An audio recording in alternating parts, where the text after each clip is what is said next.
is a difference between a presupposition and a worldview. And we're gonna talk about that right now. Danae, what is a presupposition according to our definition? Are things assumed before any new information has been given. Okay. Presupposition. If I call Danae, she has a presupposition that she's going to be yelled at. It's true. Okay? Now, that doesn't, your presuppositions aren't necessarily wrong. But a presupposition is something that you assume before you start. You do. It's just what it is. Now, does everybody have presuppositions, and where do you get them from? Actually, we kind of got it backwards. You're right, but it actually builds backwards. Can somebody tell me the difference between the deficit, federal government, the federal deficit, and the federal debt? They don't really exist. All right, they don't exist. Just like those drones, they don't really exist. If every year if you make $9 and you spend 10, you have a $1 deficit. Deficit is when you spend more than you make. Debt is the accumulation of your deficits. So if every year you make $9 and you spend 10, you do it for 10 years, your deficit is $1, your debt is $10, okay? So when we talk about the deficit, this always amazes me when we get on the news and we talk about, well, we're going to cut the deficit. The deficit is what you are deliberately spending more than you have. That's a deficit. That's living on a credit card. Debt is the accumulation of all your deficits. If you have a deficit every year, you have to have a debt. You understand that? It's just basic math. Well, your worldview is a collection of your presuppositions. So just like every year you would add to the debt, every one of your presuppositions adds to your worldview. Does that make sense? Is that clear? Okay. So what do we use our worldview for? Thoughts and actions. Everything. Okay? Now, based on that, is it possible to be neutral, 100% neutral about anything? Well, I'm neutral, I'm objective. No, you're not. There is not a human being on the planet that is objective. I will be very honest, when I watched that sermon, I had a presupposition that this was going to be what it was, and so I was looking for all the things that I didn't like about it because I didn't like it to begin with. That's being honest. Now, if it would have been overwhelmingly great, I would have had to, I have to admit, that was, like that one time when I had to admit that Piper was not soft. It hurt me.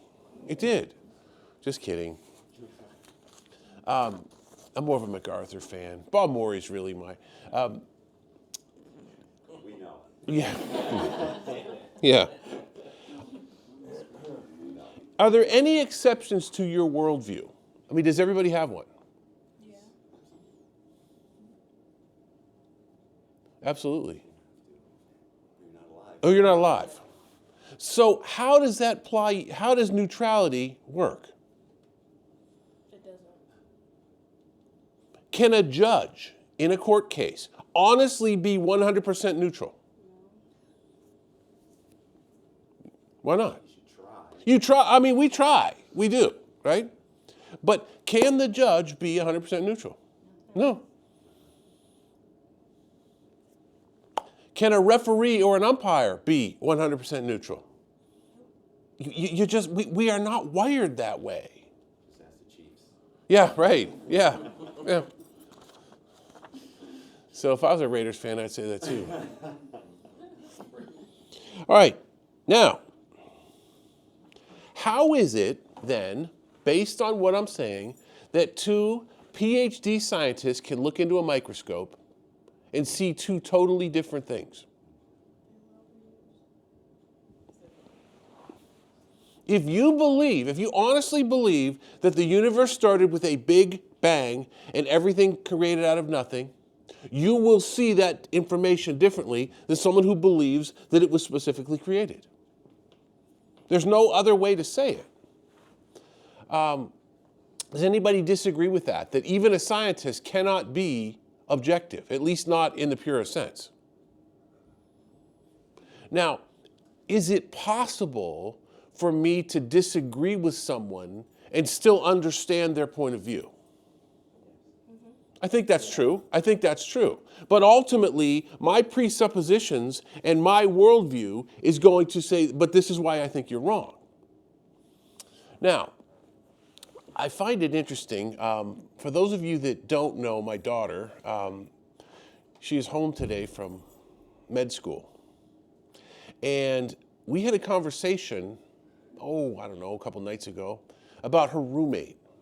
And her roommate does not claim to be a Christian, okay? Now, but they were discussing, since they are in optometry school, they were talking about the eye as they were studying for the exams. Carrie, would you share with us very briefly what your conversation was like with your roommate? So we were just talking one night and studying. They're kind of just like,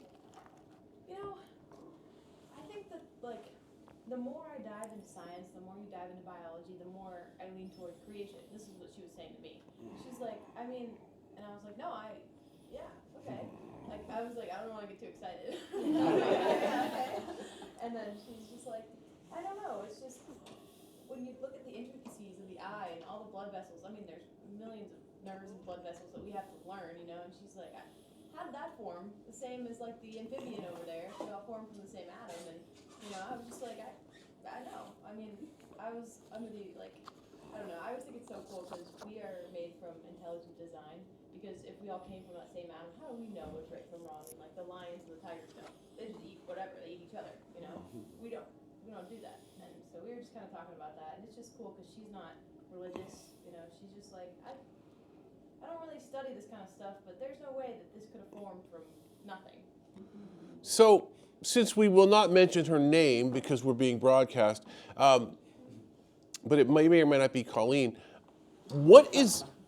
I'll edit that out. Yeah. What is being challenged in Colleen's life right now? Her worldview is being challenged.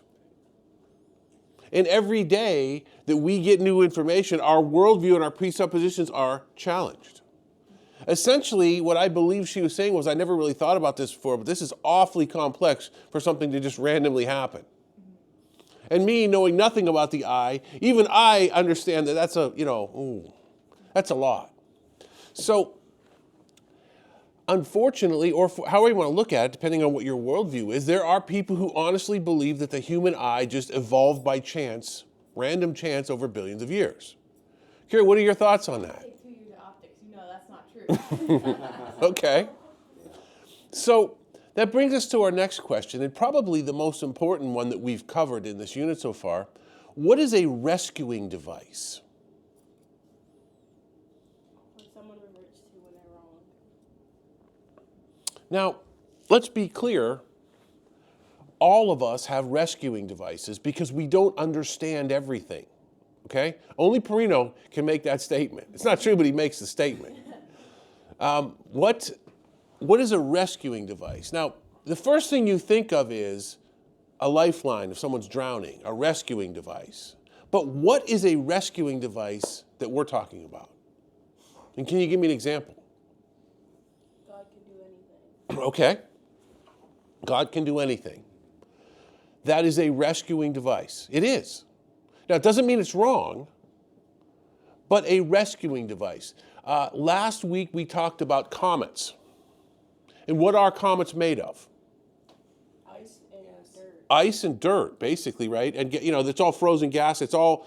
Okay, now, what is the premise of a comet in our solar system? That as It orbits, right? Yeah. It orbits. So Halley's Comet, for instance, orbits, and every so often we can predict when it's going to appear, right? Unlike Marilyn on Wednesday nights. There is no way to predict when Marilyn's going to show up. But when she does, let me tell you something. It's more entertaining than any comet you'll ever get. Has anybody been here when Marilyn was here? Did anybody ever watch MASH? Did you watch MASH growing up? You know how Colonel Flagg would just show up? And then she's gone. You don't see her. She is Flagg. And it's not like I don't say this to her face. Meryl, if you're watching, she'd be laughing right now. She has no problem saying, you know, Mr. Hillhouse, I was in jail 3 weeks ago and I was thinking about you and what you said. And I'm talking about my lion. She is what she is. Colonel Flagg. She's Flagg. And then she goes out a different door and you don't see her for a year, 2 years. Where are you? I'm in Aruba. Well, no, now I'm moving to Dubai. It's almost like that John Lovitz skit on Saturday Night Live. Yeah, I'm going to Dubai. Rescuing device. We talked about comets, and we talked about how the maximum that a comet could survive would be about 100,000 years. Maximum. Because what is the tail of the comet? What is it? Melting. It is the melting, right? So when you see a long tail, I mean, that's what's being dispersed. So since the comet eventually orbits near the sun, what happens to the ice? It's going to melt, or, you know. So therefore, based on calculations that all astronomers have come up with, the maximum life of any comet could be about 100,000 years in our solar system, okay? So if the solar system is billions of years old, how could we still have comets? It's a fair question. What was the rescuing device that Jason Lyle described in his book? Do you remember? The Oort cloud. It's called an Oort cloud. And what his premise was is that somewhere beyond where our telescopes can detect, there is some type of a cloud that keeps making comets. Can you disprove that? Let's be honest, we can't disprove that. Isn't that equivalent to us believing in God, though? Exactly. It's about faith. So this astronomer named Dr. James Oort surmised this theory that somewhere where we can't see, new comets are being generated because comets can't last 100. Now, that is a rescuing device. Can we prove it wrong? Not right now, we can't. So what these evolutionists do is they create rescuing devices so that they can hold on to their worldview. It's fair enough. As a Christian who believes that the solar system is about 6,000 years old, comets are not a problem for me. But are we immune as Christians to rescuing devices? No. We are not. What example did we discuss last week about how one example where Christians use rescuing devices? Is it that God can make things look old? Well, the argument is, and even a Christian astronomer will tell you that these stars are light years away from each other. And there's no way that in 6,000 years that light could have gotten to us. So that is a problem. Distant stars, it takes thousands of years or millions of years for that light to reach the Earth, even at the speed of light. So the great vast distances in space are certainly a challenge for someone who believes in a 6,000-year-old Earth, because that light wouldn't have gotten here yet, okay? That light started coming when Dolores was in 3rd grade. It can't be here yet. Dolores is a 94-year-old woman that goes to church here, and she is the toughest person I know. I love Dolores, but... And I would say this, though, we are slaves to what we only know about time and space. Mm-hmm. It is only our own comprehension that we can understand, not a great creator. Yeah. You could use the same argument against it. Yeah. But it comes down to faith, like Danae said. I mean, speaking of time and space, I have some in-laws that I would say have a different understanding of time and space than I do. Just saying, you know, we're eating at 6:30. Yeah, right. Mm-hmm. All right. Now, if I asked you to explain the Trinity in 3 minutes or less with perfect clarity, could you do it? No. So what do we use as a rescuing device as a Christian? That's an infinite being that we don't. I can't grasp it. I take the Trinity on faith because I do not understand it. God the Father, God the Son, God the one God, 3 persons. I do not understand that. I don't. So my rescuing device is God can do anything, or that's above my pay grade, but it's still a rescuing device. The distant stars. I mean, my rescuing device is God must have created it with age, like he did Adam. We assume Adam was a grown man when he was made, not an infant. But that's a rescuing device. Let's be clear, the Bible doesn't tell me that. There are many things in the Bible that are silent on. The Bible is silent on. And so we use rescuing devices to try to rationalize them. We do. So we need to be careful as Christians when we discuss things like evolution, or because we have rescuing devices too. It is faith. We are finite, beings. So to be clear on that, I mean, as we point out the flaws that the problem with the evolution is they tell us that they understand, they're objective, no, they're not. They're absolutely not. Now, Danae, would you read D? In your personal worldview, how do you see the age of the earth and how it originated? Why? In your personal worldview, right now, how old do you think the earth is and why? Why? I'll start. I believe the earth is about 6,000 years old because the Bible tells me. But do I have other reasons? If the earth were really billions of years old, based on what we know, what would the oceans look like right now? Should they look like? They should be much more salty. Why? Billions of years of erosion would make the seas more salty. Give me another example. Moon dust. Okay. I deliberately didn't use that one because the Creation Institute is kind of saying that's not necessarily a strong argument. But what about our sun? Is it getting larger or smaller? Smaller. It's shrinking. And how much is it shrinking? Do you remember?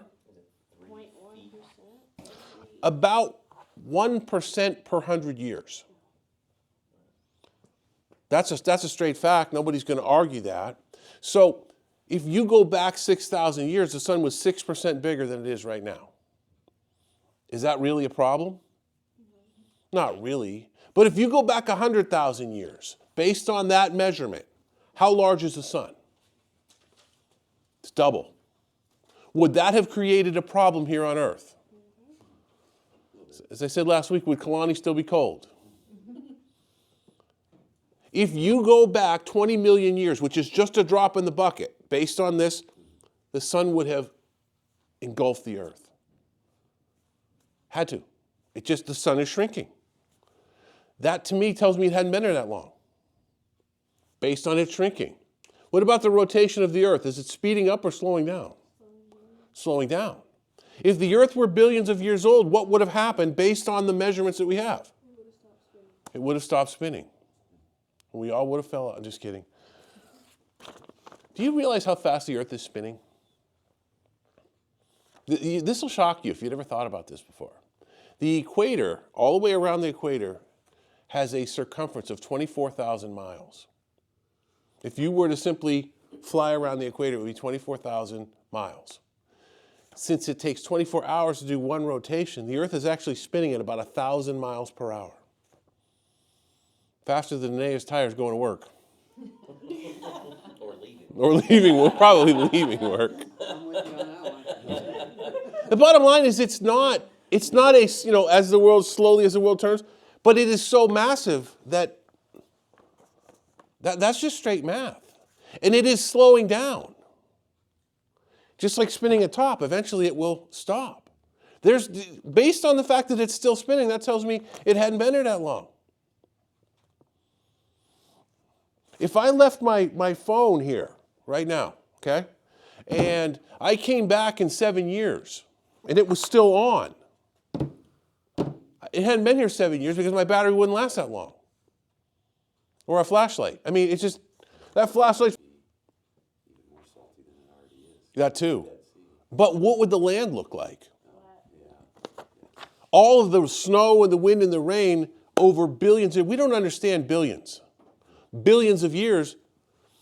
If the earth were flat right now, if it were completely smooth, what would it look like? It would have about 1.7 miles of water all over the surface. But because of the mountains and because of the valleys and because of the deep, in the sea, how it goes down, it pools the water. The truth of the matter is, all the erosion, the island that we talked about off the coast of Australia, Kangaroo Island, what is it? It's very flat like that table. It's like couple miles by a couple miles, but it's basically like a flat surface. It claims to be, they claim that it is about 160 million years old. But based on erosion, what would have happened over 160 million years? The erosion rates, it would have been gone. Hasn't been there that long. I mean, it took us 2 years to tell, or 2 years of erosion or whatever for Florida to be going underwater. That's right, yeah. Maybe California, 10 years. Yeah, but Nancy's got a plan for that, don't worry. She's got a refrigerator, it'll work, it'll be fine. All right. Now, the bottom line is that because I am a Bible-believing creationist, I believe that the earth has only been here 6,000 years, and all of these things make perfect sense to me. That the magnetic field of the earth is depleting. And it's depleting at a rate that it would have melted the earth if it wouldn't have. That all makes sense to me. If I'm an evolutionist, what do I need to do in light of these facts? I need a rescuing device. Figure out a rescuing device and go for it. And anybody here who has ever spent any time in a regular high school, just being honest because I see it every day. If you have ever dealt with a teenage girl in any way, shape, or form, good luck with this one, by the way, Ange and Dan.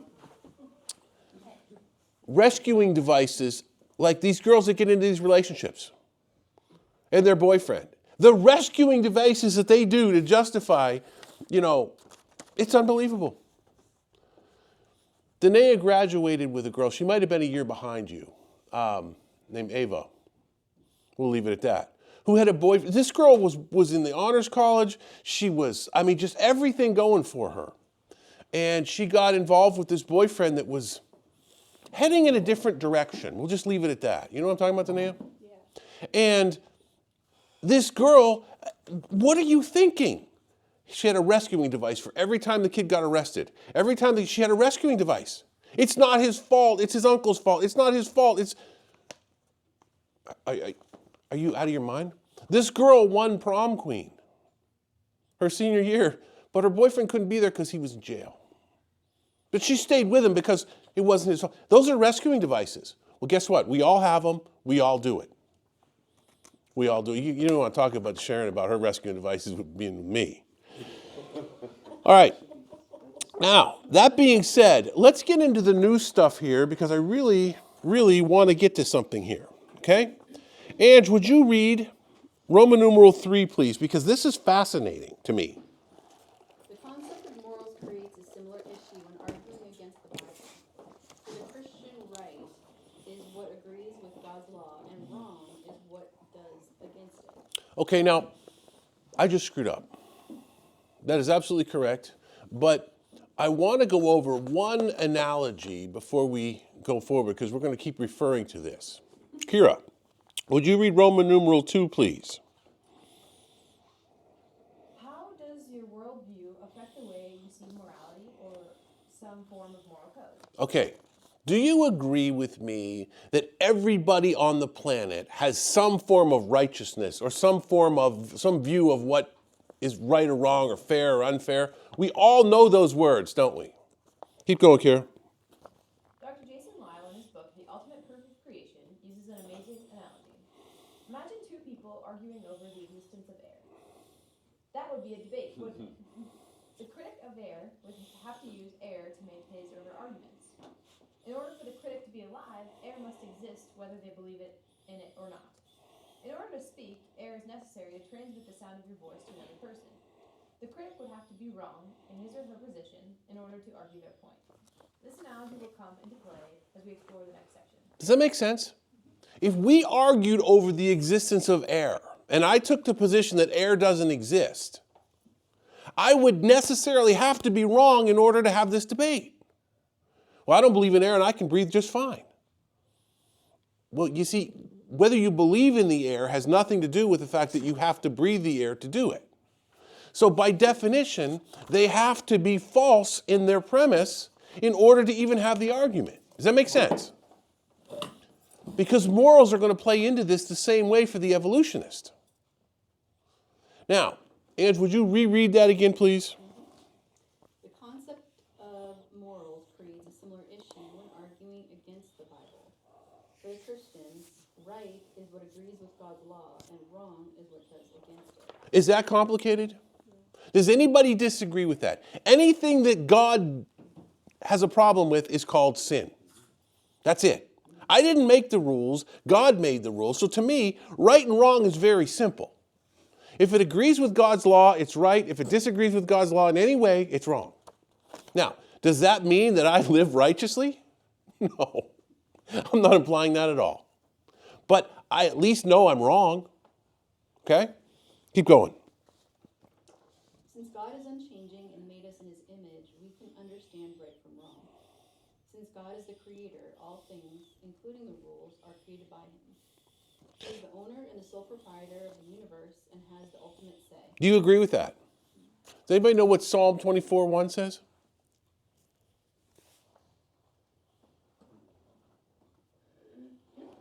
While Kier's looking that up, would you tell me what Genesis 1:1 says?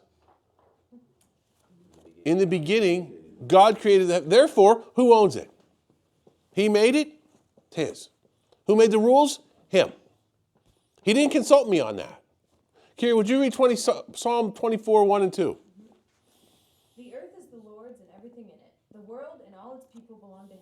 For he laid the earth's foundation on the seas and built the ocean's depths. That's it. Who calls the shots? God. Very simple. Very, very simple. Like at the end of Job. Yeah. Yeah. Where were you when I laid the foundation of Job? Where were you? Yeah, I didn't want to have that conversation. Bottom line is, I'm not saying it's easy, and I'm not saying that I follow it in any way, shape, or form. But I fully acknowledge that God and God alone makes the rules. He is the sole proprietor of the universe. Simple. Well, Satan is the god of this world only because the sole proprietor has given him a time to do that. If you read the whole book, you find out that there's a plan to take it back. Okay? So far, so good. Keep going. Therefore, the existence of morals not only makes sense, but is to be expected. Okay, what is moral to a Christian? What God says. Anything God says. Real simple. What's the antithesis of this? Okay, so this argument is that God owns it. God's name is on the door. He owns it. He makes the rules, right? What is the antithesis of that? A public school teacher. My name is on the door, and I don't even get to enforce the rules that don't really exist. It's incredible. That was a joke. You know, you know what? I mean, like, those college cross-country coaches, they have all the authority in the world. They can do whatever they want anytime they want. They think they run the world. You just don't. Just kidding. Just kidding. He's just trying to run off. All right, Ange, keep going. You're doing great. For the evolutionists, the existence of morals is a real mystery. Does this mean that atheists have no morals? Do you know moral atheists? I sure do. All right, think about that for a second. For an evolutionist or an atheist, morals are a problem, aren't they? Am I implying that everybody who denies the existence of God is not a moral person? Not at all. Perino, in his many ramblings in our class last year, went through something that, with Charles Finney, really did a great job of explaining it. And in the 1940s and the 1950s in the United States, there was a movement. The churches basically became not so much biblical, but moralist. Perino, would you quickly elaborate on who Finney was and how that affected the last century? He was a heretic who left Orthodox biblical teaching and decided that man was not truly fallen, that what humanity needed was moral guidance, and that by by new measures or inducements, he could guilt people into quote unquote being saved by changing their behavior in the 1800s. So That's right. He went around the local church, started having tent Tent meetings, yeah. and filled people with false teaching. His inducements were altar calls, long drawn out songs, long drawn out altar calls, embarrassing people, calling people out by name in front of the whole congregation to induce in them a sense of remorse for their behavior. Do you think his intentions were good, at least in the beginning? I believe so. I kind of do too. But leaving out biblical principles, what is your opinion of the United States maybe in the 40s and 50s prior to the 60s? We've talked about this, about how it was really, the churches were teaching moralism instead of Christianity. Can you spell that out a little bit? The preaching centered more on behavior than it did on Christ. So there was a lot of law without any gospel. So if you're a Christian, your duty is stop smoking, stop drinking, and don't go to bars, don't go bowling, don't go to movies. That's what God wants from you, and that's how you prove your acceptability or your spirituality. And your acceptability or spirituality or your salvation is contingent on how you perform, not on what Christ has done for you. And I think most of us who grew up in some form of Christian had some part of that in our diet, for sure. I know some of my wife's family, they won't play cards. They won't. Now, am I saying go to bars and get drunk? That's not what I'm saying. I'm saying that was the premise of the teaching, instead of centered on Christ and the biblical teachings. So, is it possible for an atheist to be moral? Yes. Absolutely. Absolutely. But we're going to look at this. This is a complete nonsensical position. Keep going, Ange. In fact, there are many organizations that would be considered moral without religion. The United Way and other charities serve as examples of moral organizations. Do you agree with that the United Way and all these other places they're genuinely moral things who are actually doing good for our communities? Nothing wrong with that. But they're not religious in any way. Are there atheists who do really nice things through the United Way or give donations? 100%. 100%. If we were going to be honest, should our church be... Now, we do a lot of community stuff here, and I use air quotes a lot because that's relative. But is there anything wrong with the church doing community service projects and things like that? I don't think so at all. But what are we mistaken? What is the trap that you can fall into? People substitute it for the gospel. Yeah. You can't substitute moral things for the gospel. You just can't. There's some really, really great social organizations that get church status on in this area, that get church status on their tax. They have church on their building, but they're really just a social organization that it does good things. No question about that. Now here's where things get interesting. Go ahead. However, can people with no absolute standard declare anything right from wrong? Now think about this for a second.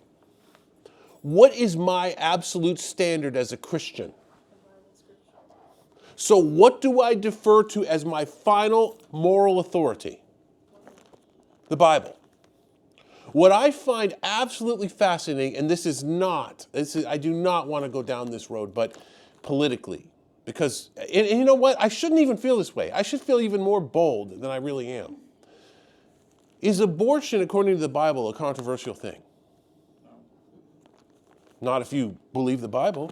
Is homosexuality, if you are a Bible-believing person, is homosexuality a gray area?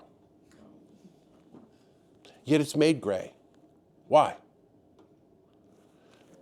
Because this is not what? For the person. Their absolute standard. So if this isn't it, what is? Well, we're going to talk about that in a second, but I will tell you this, that as a teacher, a public high school teacher for 31 years. I can tell you this, if you have young children, if you have older children, you will be able to relate to this. If you don't want to raise your children, someone else will. The public school system will gladly raise your children and instill the values in them that they want them to have. There is always going to be people who are willing to do that. Bottom line. So when you think about it, what is the standard if it isn't the Bible? What is the standard? Okay, but you see, that's vague. The world. Now let's see if we can break this down a little bit more, okay? Keep going, Ange. Is the universe and all living things are just the result of chemical reactions? Now, that's a big leap right there. That's a very bold statement. If you are a subscriber of the Big Bang Theory, in any way, shape, or form, you are conceding that everything that we see today is nothing but a bunch of random chemical reactions over billions of years. Do you agree with that? If God did not specifically create the way that he says he did, then this is nothing but a bunch of random, all chance. Okay? Keep going. If so, how do morals or standards even arise? Why are they needed? Why are they needed? If God doesn't exist, why are morals even needed? I think it's the point of what works for me. Okay. What can I gain from this? It's pragmatism. Pragmatism. Okay. I say. But boy, that's slippery, isn't it? Tom, pick up where Ange left off. Furthermore, who gets to decide what is right or wrong? It clearly isn't me, I can assure that. Okay. Who gets to decide, if God doesn't, who gets to decide what is right or wrong? Man.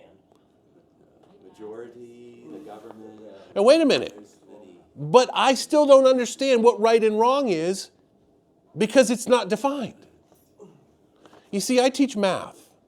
And you have to have the laws, like for instance, the law of cosines. You have to understand what the cosine function is before you can understand the laws of cosines. You can't just arbitrarily make it up. And yet that's what we're doing here. Okay? Keep going. Truthfully, chemical reactions simply follow the laws of physics and react blindly. That's true, isn't it? Okay. Could we be upset with baking soda and vinegar creating such a violent result? Have you ever done that? I'm going to tell you something. This is a landlord trick for you. Okay? If you have your toilet that's clogged and you pull it, instead of going to Value Home Center or Lowe's and getting, all you do is you pour some baking soda in there and then you pour vinegar in there and it will absolutely it will explode. It's the same concept. It's a lot cheaper than buying all those chemicals. It does the same thing. One is a base, one is an acid, and they completely explode and react, and it looks like a volcano. But it will eat away everything in the pipes. Kira, as a chemical person, is that true? You ever done that? I've never done it, but I mean, yeah. Does it chemically? I wish Derek was here. Yeah. My son is. Do it, put it in plastic bags and he watches what. That's right. If you do that, if you want to try that, Admiral, you just put some baking soda in a plastic bag, pour some vinegar in there, and then just seal it up. It will explode. It will. Or like Coke and Mentos, yeah. Coke and Mentos, same thing. But should we be mad at the Mentos for not being nice to the Coke? It's just a chemical reaction. Well, if we are going to subscribe to the Big Bang Theory and we are nothing but a chemical process, how can we be mad at anybody for doing anything? That's just what they do. Do you see where morals becomes a problem when you cut out the Bible? Look, if you don't want to believe the Bible, that's fine. You can throw this out. But then you can't have more.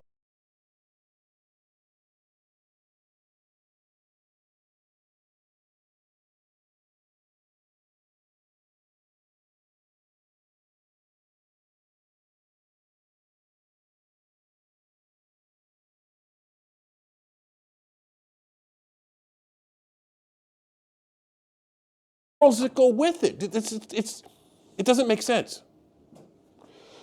Keep going, Tom. So where does the evolutionists get the idea of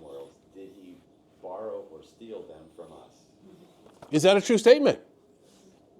Now, wait a minute. God doesn't exist. God doesn't need to be there. There are no absolute standards, but murder is wrong. Why?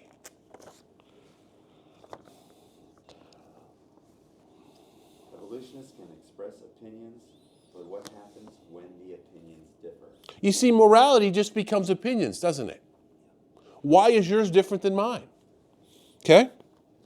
If one person is pro-life and the other is pro-choice, how do they determine truth? The same argument can be made for just about any issue. What is the standard? He or she can claim that I am the standard or the majority rules, but does that help? How does that help?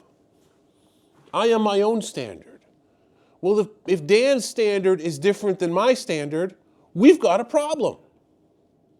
How do we resolve our issue? In all honesty, how do we resolve our issue if we are both the authority? We don't. Dominance. Ultimately, right? Knife fight. Okay. So who determines what's right and what's wrong? Where did these morals come from that everybody appeals to? I have several colleagues that are very, very devout. I'm just going to say anti-Christian. We'll just leave it at that. And yet they're married and they have families and they go to work and they pay their bills. Why? Why do you do that? Be faithful to your wife. Why be faithful to your wife? Why? There's no one accountable. Why? Well, it's just something we do. Now you're in blind faith, aren't you? Yeah. Yeah, yeah. You know what? Every once in a while, something comes out and you realize, yeah, he is Shell's son. That was perfect. Just like me. Yeah. Yeah. All right.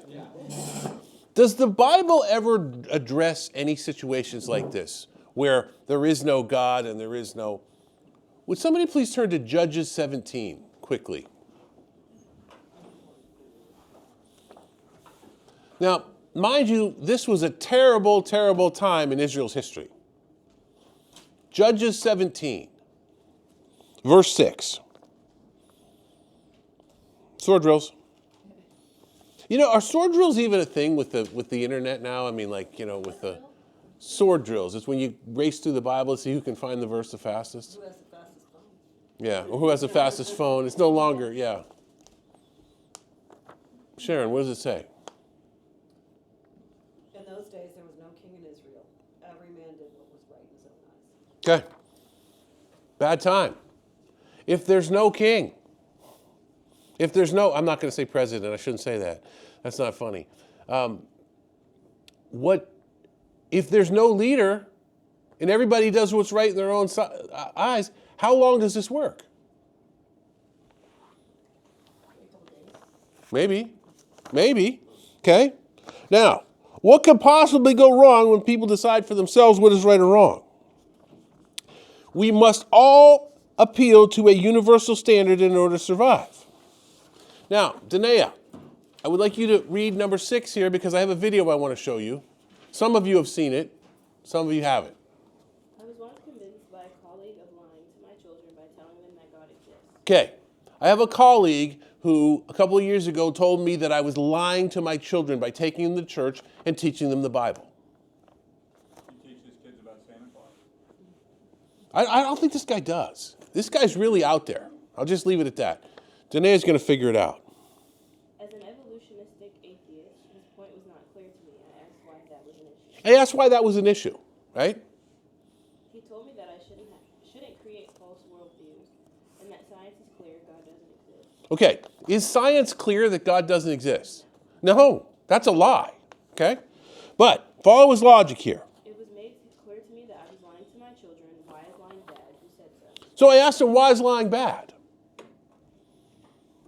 Where is he forced in this argument now?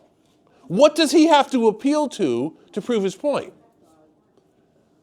Basically the Bible, right? He has to know what the truth is in order to claim your Correct. argument is false. So he's in a corner now because I said, why is lying bad? well, everybody knows you shouldn't lie. Is that an answer?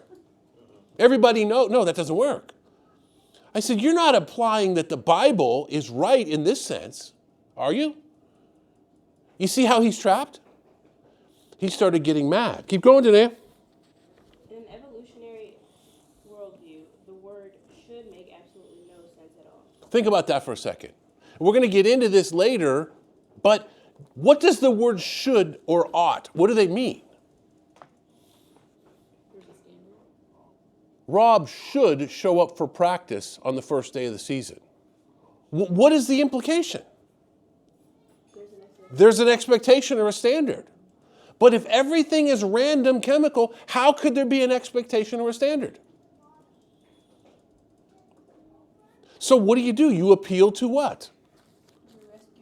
Your rescuing device, or you appeal to the Bible when it's convenient.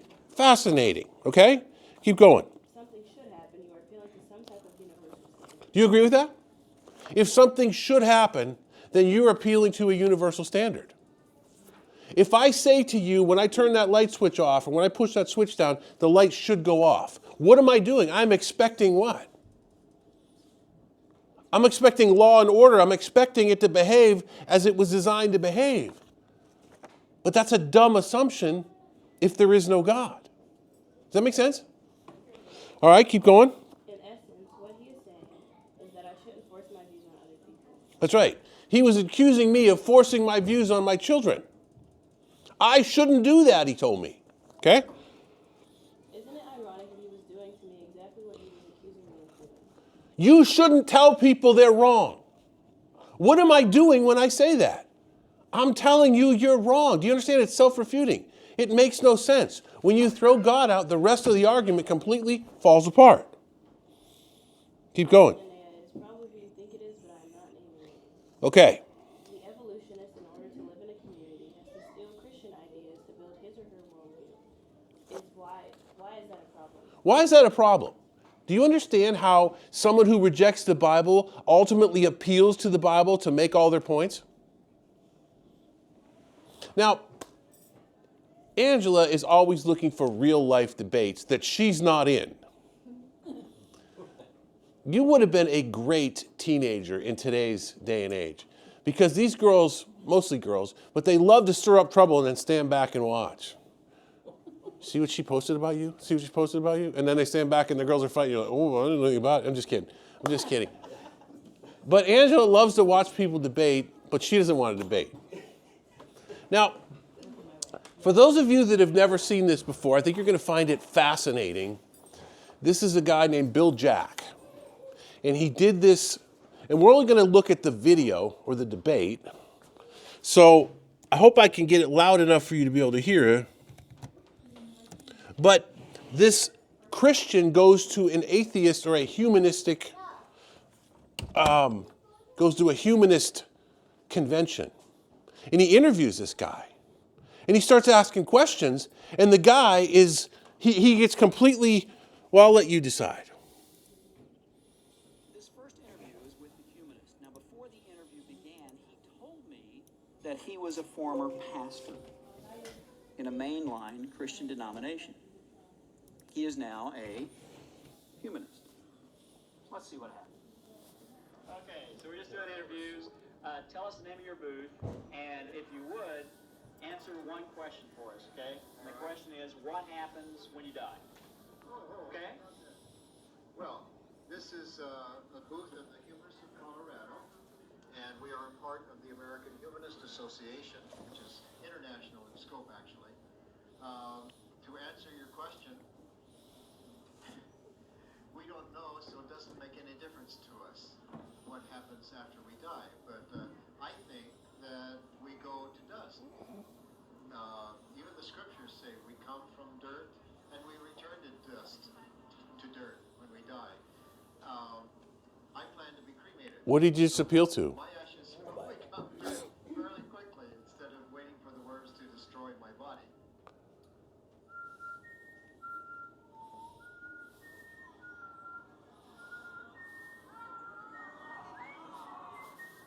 What if you are, and you, let's see what it says, shall we?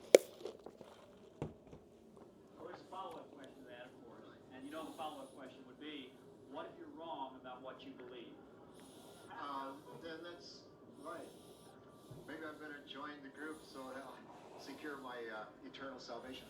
No. If we are wrong, then it doesn't make any difference, because as humanists, we feel a responsibility to human life, to the environment, to the world in which we live, because it's the only one we're going to experience here anyway. If there's an afterlife, then it's not in our control, and whatever force there is will determine what happens to us. Okay, thanks a lot. If we live a good life, Oh, go ahead. you know, if we live a good life and we believe that we do have a responsibility to build our own personal ethics and morality, so we should be acceptable to the eternal force. Now notice, I was ready to leave. I'd asked my 2 questions. I said, thank you very much. What made me stick with this man? He kept going. He kept what? Kept talking. He kept talking. What specifically did he say that made me stick with this man? If you live a... What do you mean by good? Now, you see, one of the benefits of asking good questions is that one question naturally leads to the next. What's your name? Becky. Now, Becky seemed to be paying attention to me. Okay. She was looking at me. She was nodding. Wasn't nodding off. Okay. She was smiling. Okay. She seemed to be paying attention to me. But I couldn't have told you if Becky was thinking about, a polka-dotted Barney on a pink desert or not. Please, Becky, do not think about that. Do not anybody think about that. Everybody's going, I can't get it out of my head! But the minute I ask her a question, what do I have? I have her complete what? Attention. And she has to do what? Answer the question. So what I'm doing is I'm thinking of the next question to ask her. So Becky, how do you know your name is Becky, Becky? You were named that, and who named you? Our parents. And your name? Megan. And Megan, how do you know your name is Megan, Megan? And you can't say parents because Becky already took that answer. Your birth certificate. Now notice, both Becky and Megan refer to a source outside themselves. If we start with ourselves, we can't know much at all, can we? Not even our own names. That's a bit frightening, isn't it? You see, all knowledge is derived from an outside source. What is the only reliable, authentic, accurate, outside source of information to which we have access? It is what? Why don't you say it like Texans would say? Say the Bible. Say it with me. The Bible. Okay. We have an accurate, reliable source. But the question is what? What do you mean by good? How do you know what is good? How do you determine what is good? Let's see what he says, shall we? The question would then be, how do you determine what is good? We all do that individually. We all, it's situation ethics. The Christian conservative would not accede to that kind of a statement, but we as humanists would, that it's a situation. It's determined by the situation itself, what is right or wrong about that for me. It's up to dependent upon he's not going to say that what Hitler did to the Jews is right, is he? Let's find out. But then I'd have to ask you the question that you've been hit with before, I'm sure, and that is, you're not going to say that Hitler was right in what he did to the Jews, would you? No, absolutely not. Whoa! What is the key word there? Absolutely, but he's already told me that he is a humanist. In the humanist eyes, there are such things as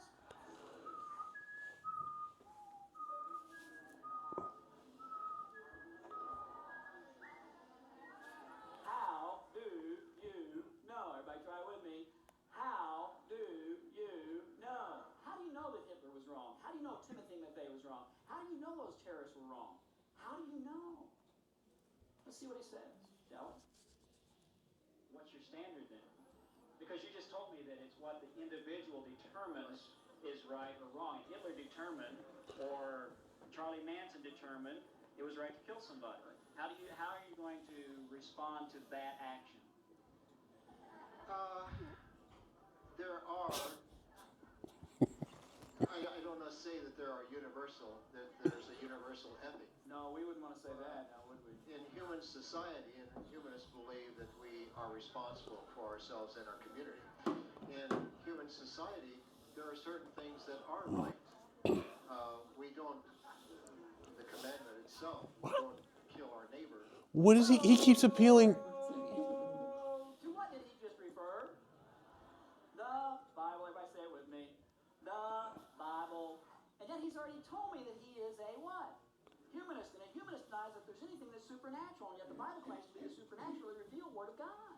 You know what this man is doing? He's stealing lumber from my worldview to build his. He's stealing. Is a no-no, unless of course you happen to be a, then it doesn't really matter after all, does it? Let's find out what else he says, shall we? We don't try to destroy human life. Some of us have a real question about capital punishment, for example. And Not abortion. Hitler was wrong. Genocide is wrong, no matter where it comes from. Genocide is wrong no matter where it comes from. What do you mean by genocide? Well, genocide is the killing of an entire group or so-called race of people. By the way, once again, how many races are there? One. It's called what? Human. But he says genocide is wrong no matter where it comes from. How do you know? How many of you have heard a woman has a right to control her own body? How many have heard that? Okay? What do you mean by her own body? Well, the argument is that the child in the woman's body is much like the key on the piano keyboard, right? It's part of the piano. Well, if that's the case, then, wow, a woman has 4 arms, 4 legs, 2 heads. And if it's a male child, a very serious problem. You see how stupid that statement is? Simply by asking the question, what do you mean by? You can dismantle arguments just by asking questions. You don't have to argue. You just get wide-eyed and innocent and say what? I don't understand. What do you mean by evolution? What do you mean by fact? Excuse me, what do you mean by the Big Bang? And then, excuse me, but how do you know? Well, let's see what happens, shall we? Okay. I'm going to stop there because, again, the question would be, how do you know that genocide is wrong? How do you know that murder is wrong? How do you know that Charlie Manson or Hitler or anybody is wrong? Because what you've got is you have set up, if I'm not mistaken, a universal absolute. Are there absolutes? If there was an absolute, it would be the responsibility we have to each other and to our community. And that would, of course, mean that to kill is wrong. So is it by majority opinion? Or is it a revealed absolute? Or is it innate in every person? What? Now notice, I could have gone back to the killer question, which of course is...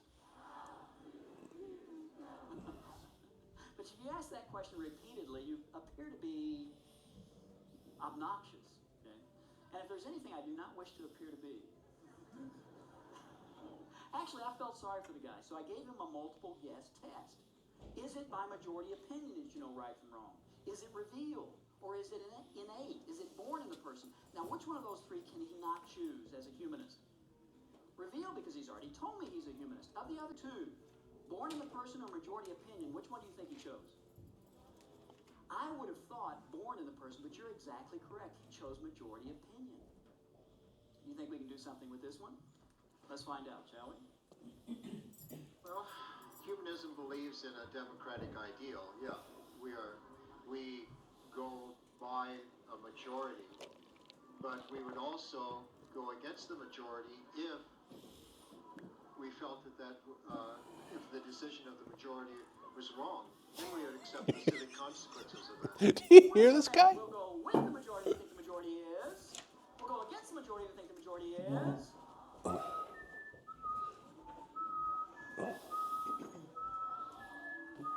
How do you know? You constantly have to drive back to that question, because in philosophy, that is the study known as epistemology.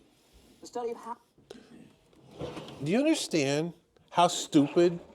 Do you feel bad for that guy? He just looked really dumb. And I just don't understand, if you don't have the Bible as your authority, how can you make any decision? It really, almost every discussion I've ever been in is a derivative of this. Well, you just know. How do you know? I mean, so as we look at this, how in the world could morals have developed? Even the humanists will tell you that genocide is wrong. Why? If all we are is chemical reactions, what's the difference? Anybody have any thoughts on this? Rob? I just threw a lot of this. I think a lot of it goes back to that, where we started with the idea of like presupposition and Yeah. worldview.